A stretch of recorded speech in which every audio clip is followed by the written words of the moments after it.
तो पिछले वीडियो में हमने बहुत सारे उत्तर भारत के राजाओं के बारे में वर्णन किया था।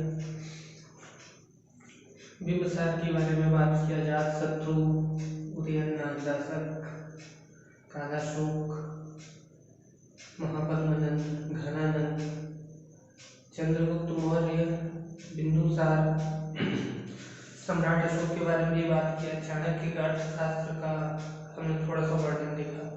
ये जो टॉपिक है चाणक्य का अर्थशास्त्र बहुत इंपॉर्टेंट टॉपिक है। एग्जाम में सीधे इस पर क्वेश्चन बन जाते हैं, चाणक्य के अर्थशास्त्र से संबंधित सवाल पूछे ही जाते हैं। इस कारण इस टॉपिक को हमें जो है थोड़ा और डिटेल से देखना चाहिए एक बार। चलिए हम थोड़ा सा देखते हैं। चाणक्य, कौटिल्य या विष्णुगुप्त तीनों एक ही नाम है, तो चलिए हम देखते हैं कौटिल्य का अर्थशास्त्र। कौटिल्य का अर्थशास्त्र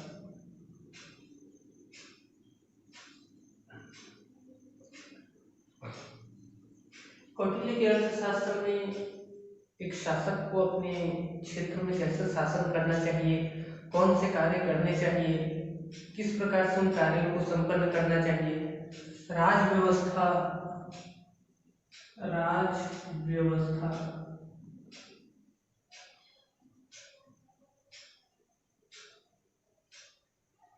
कृषि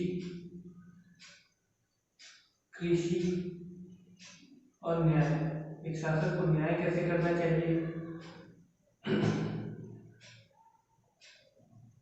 कृषि के ऊपर किस प्रकार से टैक्स लगाना चाहिए, शासन राज व्यवस्था कैसे संभालनी चाहिए और अन्य इत्यादि। यहाँ पर मैं लिख देता हूँ ETC एक्सेट्रा और बहुत सारी बातें चाणक्य ने अपने अर्थशास्त्र की किताब में मेंशन की थी। ये एक उस समय का महान ग्रंथ है ना, आज भी हम इसको जो है हमारे लिए बहुत यूजफुल है और मौर्य साम्राज्य को समझने के लिए, उस समय के व्यवस्था को जानने का ये हमारे लिए एक सबसे महत्वपूर्ण स्रोत है। कोई भी व्यक्ति अगर उस समय चाणक्य के अर्थशास्त्र को समझ लेता है तो बहुत आसानी से प्रशासन संभाल सकता है, क्योंकि चाणक्य के अर्थशास्त्र में हर वो बात मेंशन की गई थी जो एक राजा को जानना चाहिए कि एक राजा को दिनचर्या कैसी होनी चाहिए, राजा को दिन भर में क्या काम करना है, राजा को कौन सा कार्य किस प्रकार से करना है, कौन सी बातें जरूरी है, छोटी से लेकर के बड़ी हर बातों को बहुत विस्तार से इसमें बताया गया था। फॉर एग्जाम्पल के लिए हम एक टॉपिक को लेते हैं। चाणक्य के अर्थशास्त्र में चाणक्य ने, कौटिल्य ने कहा है कि सेना में हाथियों का एक विशेष महत्व है। हाथी बहुत ताकतवर जानवर है, ये सेना को बल प्रदान करता है और हाथी जो है युद्ध में गेम चेंजर होता है, मतलब हारते हुए युद्ध को ये जिता सकता है। इस कारण हर राजा को अपने सेना में हाथियों की संख्या बढ़ानी चाहिए और हाथियों को पकड़ना कैसे है, इसका ट्रेनिंग कैसे करना है, इनका भी इन्होंने काफी अच्छे से वर्णन किया था कि भाई अगर हमें हाथी पकड़ने जाना है तो एक सबसे पहले हम वहाँ के वनवासियों से कांटेक्ट करेंगे, वो हमें बताएंगे कि हाथी को हमने इन एरियाओं में जो है इस क्षेत्र में घूमते हुए देखा है। फिर एक मादा हाथी नहीं लेंगे, है ना, मेल एलिफेंट को पकड़ने के लिए जो है हम एक फीमेल एलिफेंट लेंगे जिन्हें हमने पहले से ट्रेन किया हुआ है हाथी पकड़ने के लिए। वो हाथी की स्मेल को सूंघते हुए हमें वहां पर ले जाएगी जहां पर वो हाथी अभी मौजूद है। फिर हम महावत और कुछ सैनिकों के माध्यम से हाथियों पर कंट्रोल करके उसको ला लेंगे, ट्रेनिंग देंगे और उसको सेना में शामिल कर देंगे। तो इस प्रकार से एक छोटे से टॉपिक का भी कौटिल्य ने बहुत ही विस्तार से वर्णन किया है। तो उस समय के शासकों के लिए ये बहुत महत्वपूर्ण ग्रंथ रहा था और आज भी उस समय को जानने के लिए हमारे लिए एक बहुत इंपॉर्टेंट स्रोत है। ठीक है, चलिए हमने कौटिल्य के अर्थशास्त्र के बारे में बात किया। अभी तक हमने जो भी बातें की सभी बातें उत्तर भारत के राजाओं के लिए की थी। हम अभी दक्षिण भारत तरफ तो आई नहीं है। ये सभी क्या है, आरंभिक राज्य है ना, जैसे वैदिक काल खत्म हो उसके बाद की स्थिति हम देख रहे हैं। राजा ये अभी अभी क्या हुए हैं, बने हैं। जैसे अकबर बीरबल की अगर हम बात करें ना, सम्राट, या तो फिर हम बाबर की बात करें, हुमायूं की बात करें या और किसी दूसरे राजाओं की अगर हम बात करते हैं, ये बहुत बाद के राजा है। उस समय सारा जो शासन तंत्र है ये डेवलप हो चुका था, उस समय शासन करना आसान था। लेकिन ये प्रारंभिक राजा है, अभी अभी मनुष्य का क्या हुआ है, सभ्य हुआ है और वो कहीं कहीं राज्य गांव बना करके रह रहा है, वहां पर कोई व्यक्ति शासन कर रहा है। ये प्रारंभिक समय है, वैदिक काल के बाद का समय। तो अगर हम दक्षिण भारत में राज्यों की स्थिति देखते हैं कि दक्षिण भारत में, जैसे कि हमने बात किया था महाजनपद के समय में 16 महाजनपद थे, जिसमें से सभी महाजनपद उत्तर की तरफ थे, दक्षिण में कोई नहीं था महाजनपद, केवल एक महाजनपद था दक्षिण में, और वो भी नर्मदा नदी और गोदावरी नदी के बीच वाले इलाके में था। बाकी सभी जो महाजनपद है वो उत्तरी क्षेत्र में थे। तो दक्षिणी क्षेत्र मतलब एक प्रकार से नीलजैन जैसा क्षेत्र, जंगल वाला क्षेत्र था। तो यहाँ पर सीधे राजा नहीं आए, सीधे राज्य की उत्पत्ति नहीं हुई। दक्षिण भारत में सरदारों की उत्पत्ति हुई थी। सरदार हम देखते हैं दक्षिण भारत, दक्षिण भारत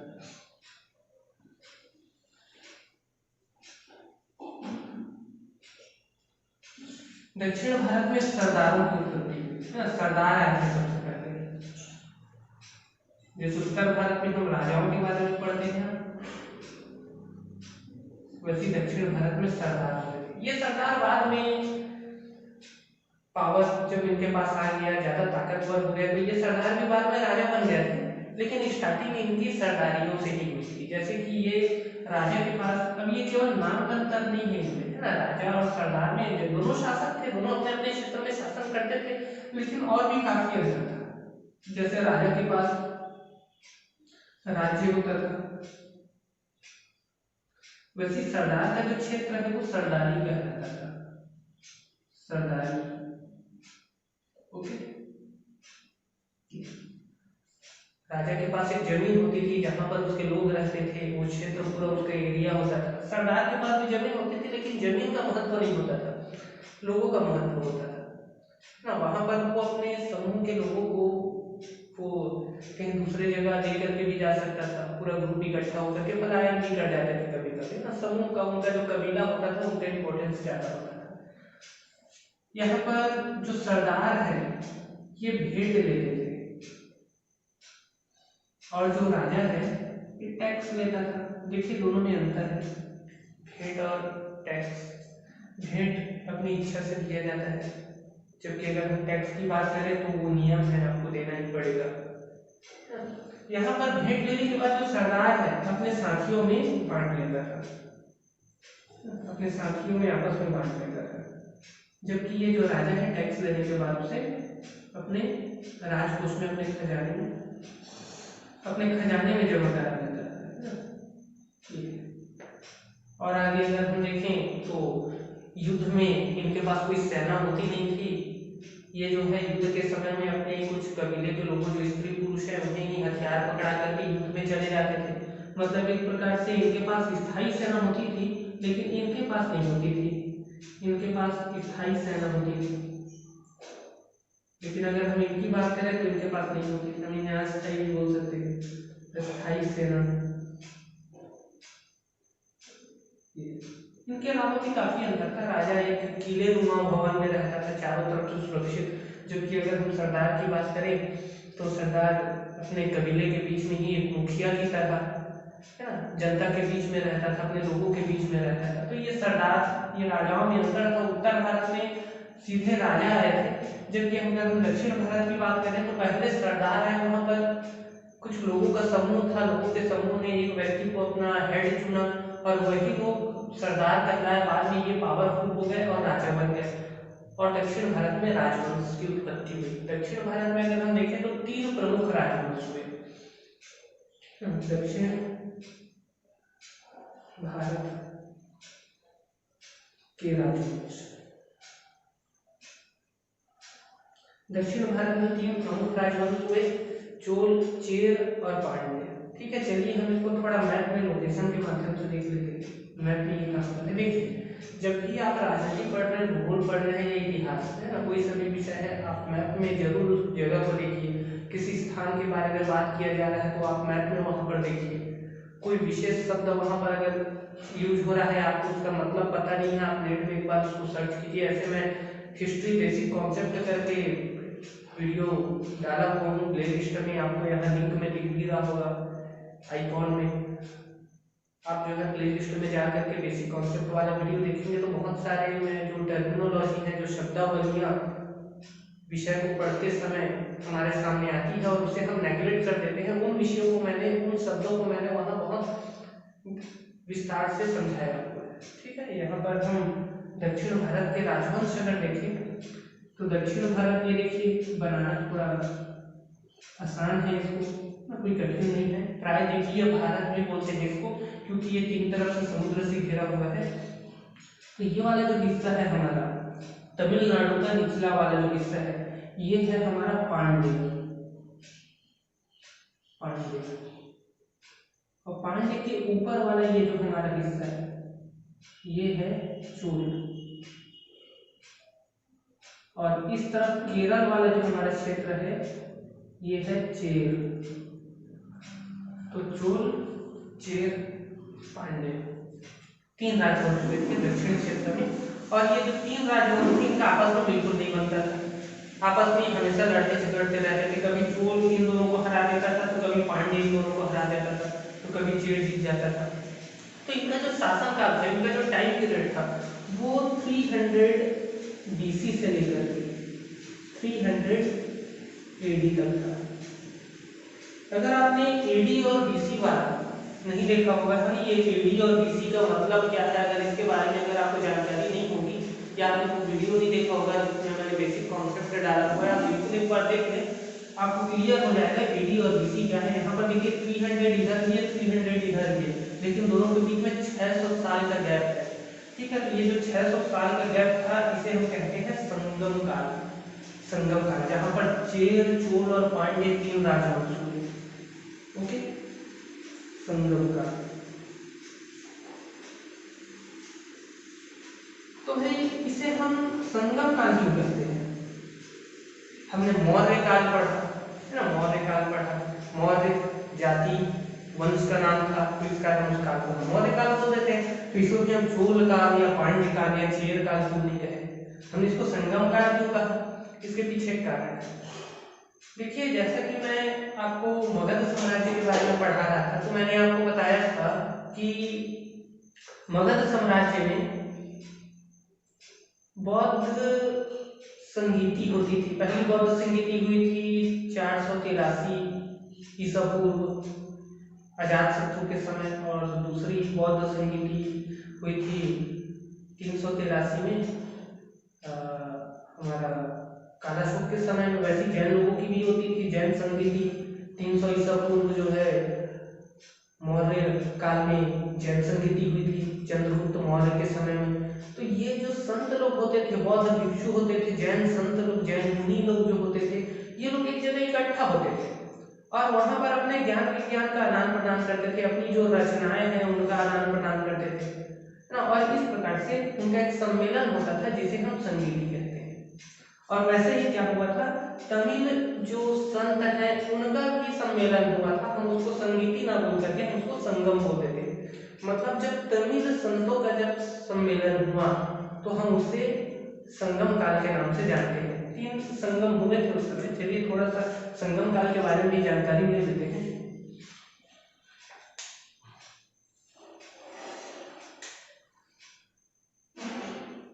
संगम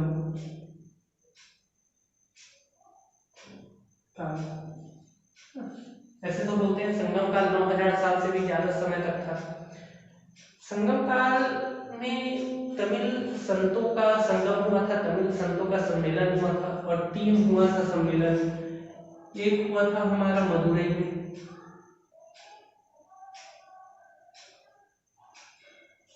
एक हुआ था कपाटपुरम,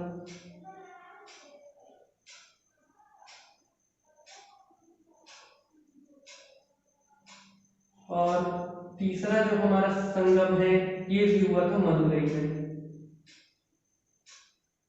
और ये जो हमारा तीनों सम्मेलन है, ये तीनों सम्मेलन कराया था पांड्य शासकों ने।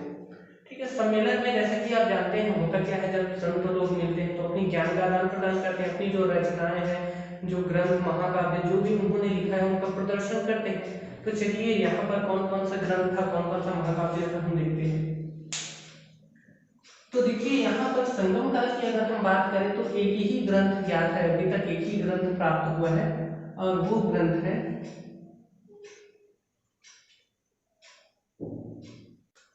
तोलकाप्पियम। तोलकाप्पियम, ठीक है, थोड़ा अटपटा तमिल नाम है ना तोलकाप्पियम। इसके लेखक तोलकाप्पियर हैं, अपने ही नाम पर रख दिया है तोलकाप्पियर। ओके, तोलकाप्पियर अगस्त्य मुनि के जो 12 शिष्य थे, उन 12 शिष्यों में से एक है तोलकाप्पियर, जिन्होंने तमिल में तमिल व्याकरण लिखा है ना, जिसे तोलकाप्पियम उन्होंने नाम दिया। तमिल व्याकरण है, ग्रामर बुक है ये एक प्रकार का, जो हमारे अगस्त्य मुनि है ना, वशिष्ठ मुनि के भाई जो अगस्त्य मुनि है, उनके 12 शिष्यों में से एक है तोलकाप्पियर। इनकी रचना तोलकाप्पियम आप याद रखिए गए हैं, एकमात्र ज्ञात ग्रंथ है संगम काल का। हमें इस समय के महाकाव्य भी प्राप्त हुए थे, हम थोड़ा महाकाव्यों का वर्णन कर देते हैं, देख लेते हैं कौन से महाकाव्य हैं इस समय के। महाकाव्य, ध्यान दीजिए, महाकाव्य जो है अंतर क्या है दोनों में, आपके दिमाग में ये थोड़ा सा आ रहा होगा भी कि भाई ये ग्रंथ मैंने बता दिया, ये भी तो साहित्य में लिखा हुआ कोई किताब है, ये भी लिखा हुआ कोई किताब होगा, अंतर क्या है दोनों में, एक ही साथ बता देना चाहिए जो भी है उसको। नहीं, यहाँ पर थोड़ा सा अंतर है। ग्रंथ क्या होता है, प्राचीन किताबें होती है, प्राचीन साहित्य होते हैं, जिनमें कुछ जानकारी, कुछ ज्ञान की बातें बताई जाती है। जैसे एग्जाम्पल के लिए व्याकरण बता दिया, या रसायन से संबंधित कुछ बात बता दिया, आयुर्वेद का वर्णन कर दिया, या तो फिर राजनीति से संबंधित कुछ सिद्धांत बता दिए ना, जैसे कि हमारा कौटिल्य का अर्थशास्त्र है, ये सभी क्या है, ग्रंथ कहलाते हैं। और महाकाव्य अगर हम बात करें तो देखिए महा शब्द को अगर छोड़ दें, क्योंकि महा किसको दर्शाता है, बड़े विस्तृत रूप को, तो महा को अगर हम छोड़ दें तो बचता है हमारा काव्य। और काव्य जो शब्द है ये कविता से बना हुआ है, मतलब महाकाव्य के अंदर जितनी भी बातें होती है वो कविता के रूप में होती है, दोहे छंद के रूप में उसको जो है बढ़िया सजा करके कविता के रूप में लिखा जाता है। और महाकाव्य में किसी घटना का वर्णन होता है, कोई ज्ञान नहीं होता, बल्कि वहां पर किसी घटना का वर्णन होता है। चलिए हम देखते हैं महाकाव्य, संगमकालीन कुछ महाकाव्यों के नाम हम देखते हैं। शिल्पदीकारम, शिल्पदीकारम, ओके, ये पहला। दूसरा है यहाँ पर मणिमेखलाई,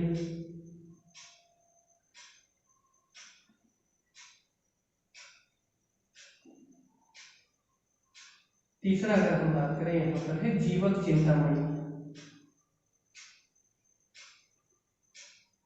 जीवक चिंतामणि।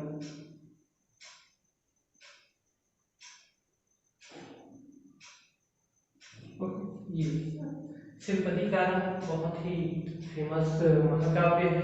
भारत एक खोज, जो जवाहरलाल नेहरू से संबंधित है, उनकी किताब भारत एक खोज, उसका डीडी वन में प्रसारण भी होता है, आपको समय मिले तो यूट्यूब में भी देख सकते हैं। यूट्यूब में भी अगर आप भारत एक खोज सर्च करेंगे, हमारे भारत के इतिहास को बहुत अच्छे से उसमें वर्णन किया गया है। तो उसमें शिल्पदीकारम का एक छोटा सा जो चित्रण है उसमें किया गया है कि भाई एक दंपत्ति एक क्षेत्र को छोड़ के दूसरे क्षेत्र में अपना व्यापार करने के लिए जाते हैं, तो राजा उनके हस्बैंड को पकड़ लेते हैं और चोरी के आरोप में फांसी पर चढ़ा देते हैं। तो वो जो महिला होती है वो राजा को श्राप देती है कि भाई तुम्हारा क्षेत्र क्या हो जाएगा, बिल्कुल निर्जन हो जाएगा। फिर थोड़े समय के बाद वो राजा शायद युद्ध में या कैसा भी वो जो है थोड़ा बर्बाद हो जाता है, वो क्षेत्र एक्चुअल में निर्जन हो जाता है फिर बाद में। इस शिल्पदीकारम का छोटा सा हिस्सा है, आपको समय मिले तो बिल्कुल देखिए। भारत एक खोज बहुत अच्छा एपिसोड है उसमें, जिसमें हमारे इतिहास को बहुत अच्छे तरीके से डिस्क्राइब किया गया है, वर्णन किया गया है उसमें। ओके, चलिए हम आगे बढ़ते हैं। ये तो रहा हमारा संगम काल की बात, ठीक है।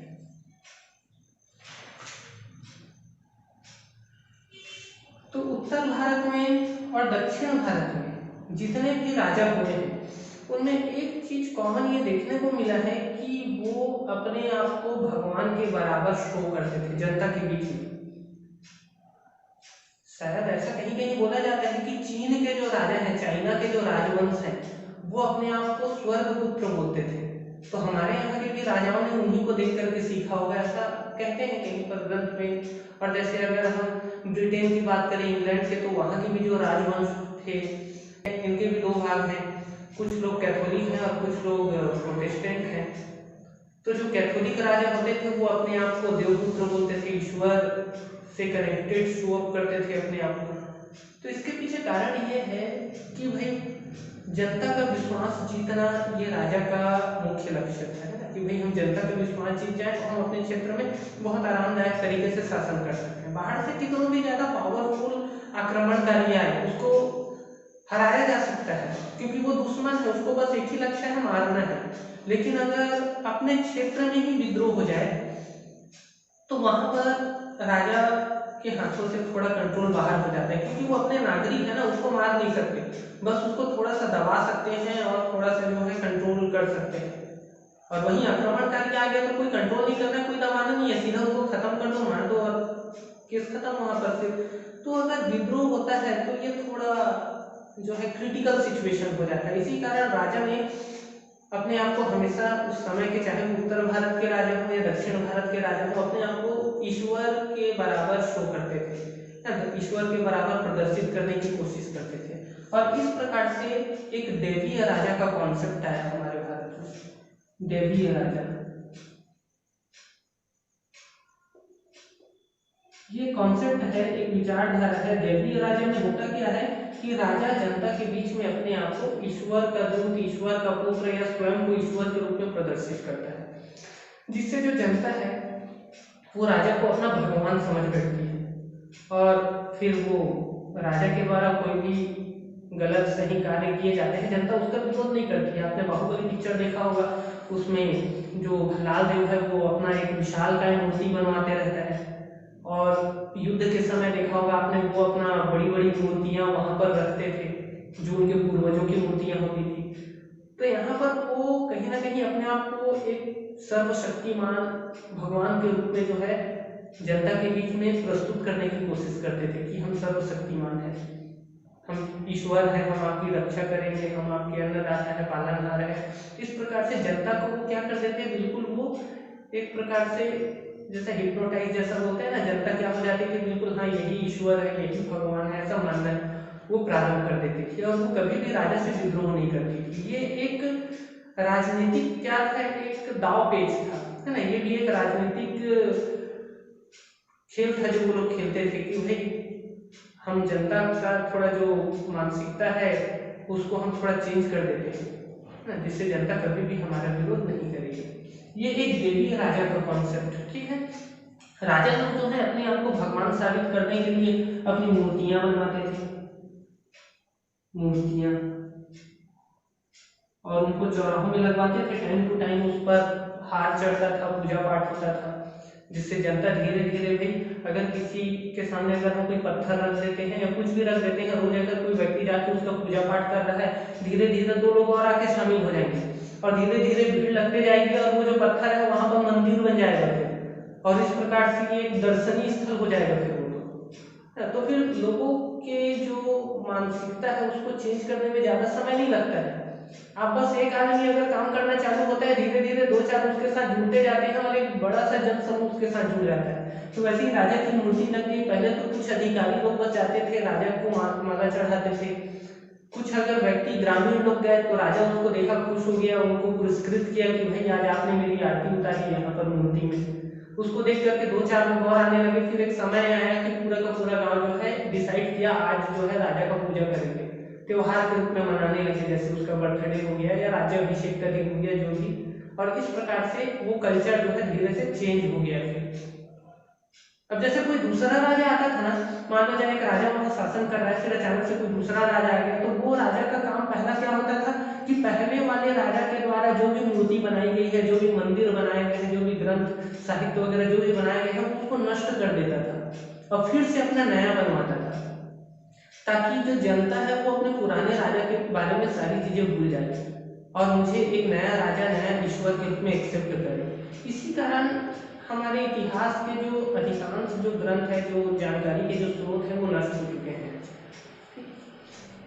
राजा लोग अपने आप को ईश्वर साबित करने के लिए, यहाँ पर जैसे आप देख रहे हैं सिक्के है ना, सिक्के में दो पहलू होते हैं, हेड और टेल। तो एक तरफ क्या करते थे, वो ईश्वर का फोटो अंकित कराते थे ना, बिल्कुल ईश्वर जिस पोज में खड़ा हुआ है, दूसरी तरफ उसी पोज में वो स्वयं खड़ा होकर के अपना फोटो अंकित कराते थे, मतलब ईश्वर के समतुल्य अपने आप को प्रदर्शित करते थे। सिक्कों में भी ईश्वर के साथ ये अपना फोटो रखते थे, सिक्कों में।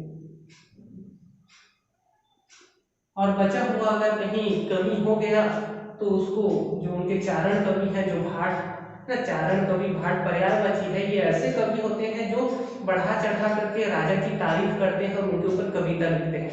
तो बचा कुछ अगर कुछ हो गया तो उसको चारण कवि और भाट लोग पूरा कर देते हैं, मतलब राजा अपने आप को पूर्णतः कोशिश करता है कि जनता के बीच में मेरी छवि ईश्वर के समान हो जाए। तो ये चारण कवि।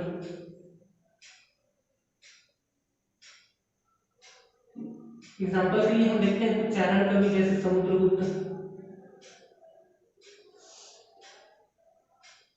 समुद्रगुप्त का जो चारण कवि था हरिसेन, इसने समुद्रगुप्त का बहुत बढ़ा चढ़ा करके क्या किया था, उसकी वीरता का बखान किया था, ठीक है, अपने एक साहित्य में। समुद्रगुप्त ने 200 ईस्वी में 200 AD में कौशाम्बी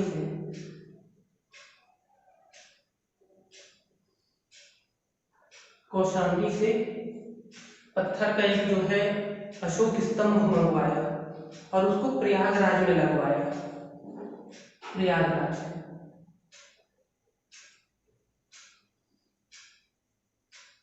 और हरिसेन ने जो कविता लिखी थी समुद्रगुप्त के ऊपर, देखिए जब भी कोई कवि किसी की तारीफ में, किसी की प्रशंसा में कोई कविता लिखता है तो उसे प्रशस्ति कहते हैं, ठीक है।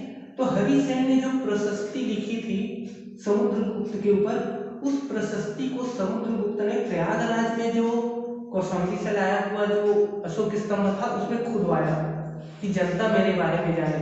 बहुत बड़ा चढ़ा ये जो लिखा था ना हरिसेन समुद्रगुप्त के बारे में कि भाई समुद्रगुप्त बहुत महान शासक हैं, इन्होंने अपने पांव के नीचे सभी जिस क्षेत्र में भी कदम रखा वहां के क्षत्रियों का नाश हो गया, कहीं पर भी कोई भी ऐसा जगह नहीं बचा जहां पर ये जीता ना हो, कोई भी पृथ्वी में राजा नहीं बचा जो इसको हरा सके, इसका मुकाबला कर सके। ऐसी सारी चीजें इन्होंने जो है लिखी थी अपनी प्रशस्ति में।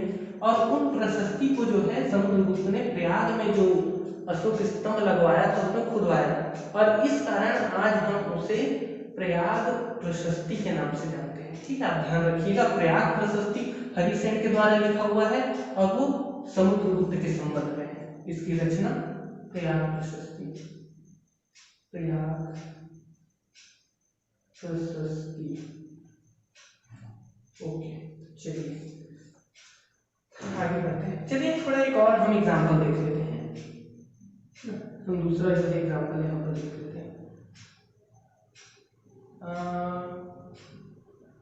चलिए पृथ्वीराज चौहान के ऊपर बात करते हैं। पृथ्वीराज चौहान के जो चारण कवि थे, चंद नाम था उनका, है ना, चंद, ऐसा पूरा नाम उसका चंद्रवरदाई था, वो शॉर्टकट में उसको चंद बोलते थे। तो ये भी पृथ्वीराज चौहान के ऊपर जो है बढ़िया बढ़ा चढ़ा करके वीरता का बखान करते थे, ऐसे वीर थे वो, है ना। लेकिन फिर ये थोड़ा एक्स्ट्रा ऑर्डिनरी उसमें शामिल कर देते हैं। तो 1191 ईस्वी से लेकर के 1192 ईस्वी तक पृथ्वीराज चौहान और मोहम्मद गौरी के बीच में 18 युद्ध हुए। हर बार मोहम्मद गौरी हार जाता था, पृथ्वीराज चौहान उसको छोड़ देते थे, क्योंकि हमारे इंडिया के जो राजा हुए वो थोड़ा नियम कायदे कानून वाले होते थे ना, कि भाई नियम से लड़ना है, सूर्यास्त हो गया अब नहीं लड़ना है, सारा चीज नियम से होना चाहिए, सामने वाला निहत्था है तो वार नहीं करना है, उसको छोड़ देना है।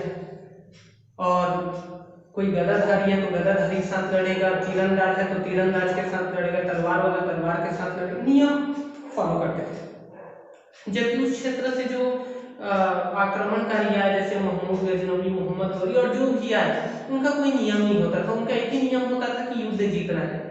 और जो तराइन का दूसरा युद्ध हुआ, 1192 में उसमें मोहम्मद गौरी जीत गए और पृथ्वीराज चौहान हार गए। मोहम्मद गौरी ने पृथ्वीराज चौहान से कहा कि भाई बताइए तुमको क्या सजा दी जाए। पृथ्वीराज चौहान ने कहा वही सजा दो जो मैंने तुम्हें दिया था, मतलब छोड़ दो, मैं तुमको छोड़ दिया भाई 17 बार, तो मुझे एक बार छोड़ दो। मोहम्मद गौरी बोलता है भाई तुम बेवकूफ थे, मैं बेवकूफ नहीं। अपने सैनिक को बोलते हैं कि भाई लोहा गर्म करके लाओ, इसकी आंख में डाल दो, आंखें फोड़ दो इसकी। उनकी आंखें फोड़ दी जाती हैं और काल कोठरी में बंद कर दिया जाता है। जो चंद है वो एक दिन रिक्वेस्ट करके मोहम्मद गौरी से अपने जो मालिक हैं, अपने जो राजा थे पुराने, उससे मिलने के लिए जाता है और ये अपने राजा को अच्छी अच्छी कविता सुना करके मोटिवेट कर देता है कि सर आप अभी भी पावरफुल हैं, पूरी पृथ्वी की आप अभी भी अपने कब्जे में कर सकते हैं। मैं आपको एक योजना बताता हूँ, आप उस योजना को फॉलो कीजिए। आप शब्द भेदी बाण चलाना जानते हैं, मतलब आपकी आंख हो चाहे ना हो, आपकी आंख में पट्टी बंद है तो भी आप आवाज सुन करके क्या कर सकते हैं, बाण चला सकते हैं उसके ऊपर। शब्द भेदी बाण बोलते हैं उसको, एक बहुत अच्छा कला है ये। और अपनी योजना को बताता है और वो चले जाता है चंद किसके पास, मोहम्मद गौरी के पास, कि सरकार हमारे जो पुराने राजा हैं वो शब्द भेदी बाण चलाना जानते हैं, उसकी आंखें नहीं है लेकिन फिर भी अभी वो बहुत अच्छे तीरंदाज हैं, आवाज सुन करके वो क्या करेंगे, वो वहां पर तीर चला देंगे। मोहम्मद गौरी बोले कि भाई चलिए बहुत अच्छी बात है, ये तो बहुत अच्छी कला है, विलुप्त हो चुकी है ये कला, अगर ऐसा हुआ तो हम उन्हें छोड़ देंगे, लेकिन अगर वो नहीं चला पाए शब्द भेदी बाण तो हम उसी समय उसको मारने का आदेश दे देंगे, उसकी हत्या का आदेश दे देंगे। चंद ने कहा ठीक है। पृथ्वीराज चौहान को बुलाया गया, उसके हाथ में धनुष बाण दिया गया और उसी समय चालाकी दिखाते हुए चंद ने कहा कि सरकार जब आप 3 बार आदेश देंगे तब हमारी जो सरकार है वो बाण छोड़ेंगे। मोहम्मद गौरी भी खुश हो गया, चलिए भाई मैं आदेश दूंगा पृथ्वीराज चौहान को। मोहम्मद गौरी आदेश देता है पृथ्वीराज चौहान बाण चलाओ, फिर बोलता है दूसरे बार पृथ्वीराज चौहान बाण चलाओ, वो सुनते रहता है आवाज कहाँ से आ रही है। जब तीसरी बार बोलता है पृथ्वीराज चौहान बाण चलाओ, तुरंत घूम करके वो जो है मोहम्मद गौरी के सीने में बाण उतार देता है। जब उसके सैनिक पृथ्वीराज चौहान को पकड़ने के लिए आते रहते हैं तो चूंकि वो अंधा था भाग तो नहीं सकता, तो उसी समय चंद पृथ्वीराज चौहान को चाकू से मार के हत्या कर देता है और खुद भी मर जाता है। मतलब मृत्यु तो हुई पृथ्वीराज चौहान की लेकिन शान से हुई। ऐसा बताया किसने, पृथ्वीराज चौहान के चारण कवि, पृथ्वीराज चौहान के चारण कवि चंद बरदाई ने ये बताया। लेकिन अगर हम इस्लामिक क्षेत्र के जो लेखक हैं, इस्लामिक लेखकों की अगर साहित्य को देखें तो उन्होंने कहा कि भाई ऐसा कुछ नहीं हुआ था, मोहम्मद गौरी जो है तराइन का दूसरा युद्ध जीत गए और उसी समय पृथ्वीराज चौहान की हत्या हो गई थी। ये सारी बातें हैं, ये सारी बातें जो है वो मनगढ़ंत है, ठीक है, ये वहां पर कहा। तो यहाँ पर निश्चित रूप से हम बोल सकते हैं कि ये जो चारण कवि होते थे अपने जो सरकार, अपने जो मालिक है उसके बारे में ये बढ़ा चढ़ा करके थोड़ा सा बताते थे, ये हमको थोड़ा देखने को मिलता है। चलिए यहाँ पर हमने राजाओं के बारे में बात किया, राज्य के बारे में बात किया, लेकिन किसानों के बारे में तो बात करना ही भूल गए। हमारे 3 टॉपिक है ना, राजा, राज्य और किसान। आरंभिक राज्य और अर्थव्यवस्था, तो किसानों के बारे में कब बात करेंगे। तो देखिए यहाँ पर एक समस्या है, समस्या ये है कि जितने भी लेखक हैं वो राजाओं के बारे में लिखे हैं, राज्य के बारे में लिखे हैं, लेकिन गरीब किसानों के बारे में लिखना भूल गए, किसी ने नहीं लिखा है। इस कारण उनकी जानकारी के जो स्रोत हैं नहीं है या है भी तो वो ऑथेंटिक नहीं है, बहुत कम है। जैसे कि बहुत सारे जानकारी के स्रोत हमें यहाँ पर मिल जाते हैं, चंद्र बरदाई ने लिखा और बहुत सारे लोगों ने लिखा, तो सारे लोगों के रचनाओं को पढ़ करके हम अपना तर्क लगाते हैं कौन सही है कौन गलत है। यहाँ पर तो एक भी नहीं दिख रहा है और कहीं कुछ दिख रहा है, वहां पर भी हमें ये सोचने पर मजबूर होना पड़ रहा है कि भाई वो सही है कि वो गलत है बात। फॉर एग्जाम्पल के लिए जो निचले स्तर के मध्यम वर्ग के जो लोग हैं जैसे किसान, व्यापारी वगैरह ये हो गए, इनके बारे में जानकारी हमें दंत कथाओं से मिलती है। दंत कथा,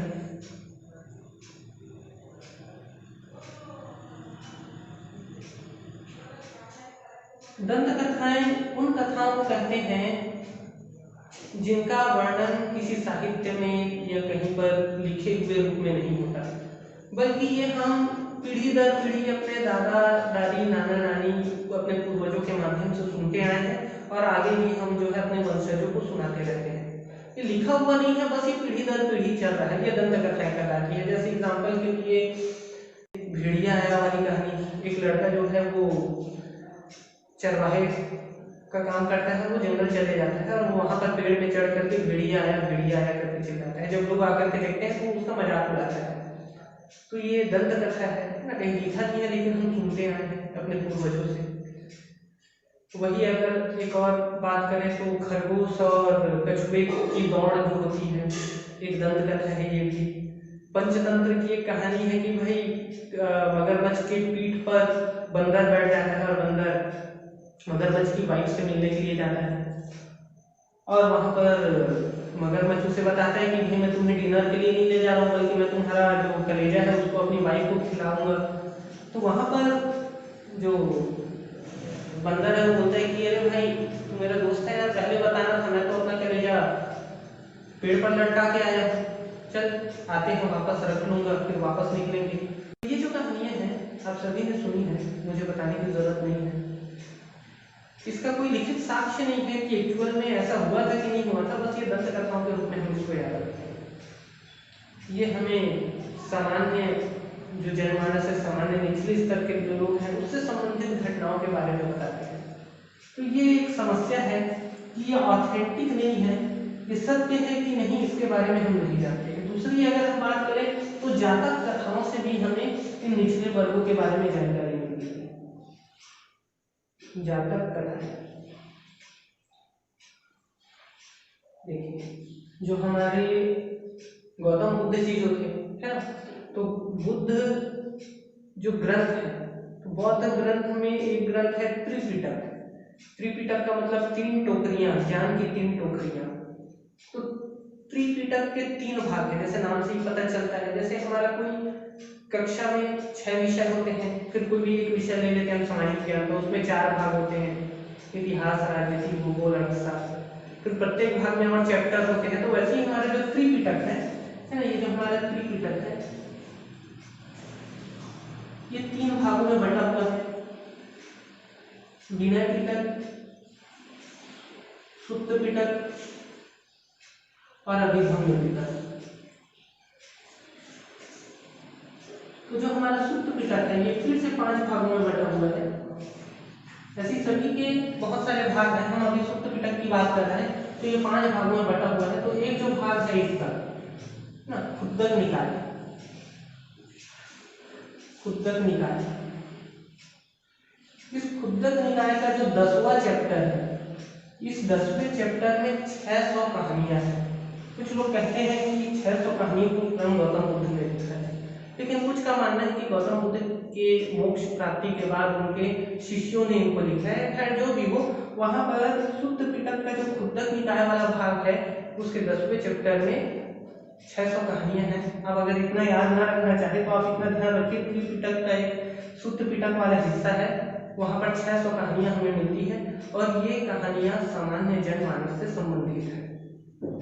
तो ये एक कुछ स्रोत है जानकारी के जो हमें सामान्य जनमानस का, किसानों का, मध्यम वर्ग का जानकारी देते हैं, लेकिन ये ऑथेंटिक नहीं है। हम बिल्कुल प्रूफ के साथ नहीं कह सकते, क्योंकि भाई जो राजा महाराजा होते थे अपने आप को प्रूफ कराने के लिए बहुत खर्च करते थे, भवन निर्माण, स्तंभ वगैरह बनाते थे, जैसे कोई मंदिर वगैरह बना दिया।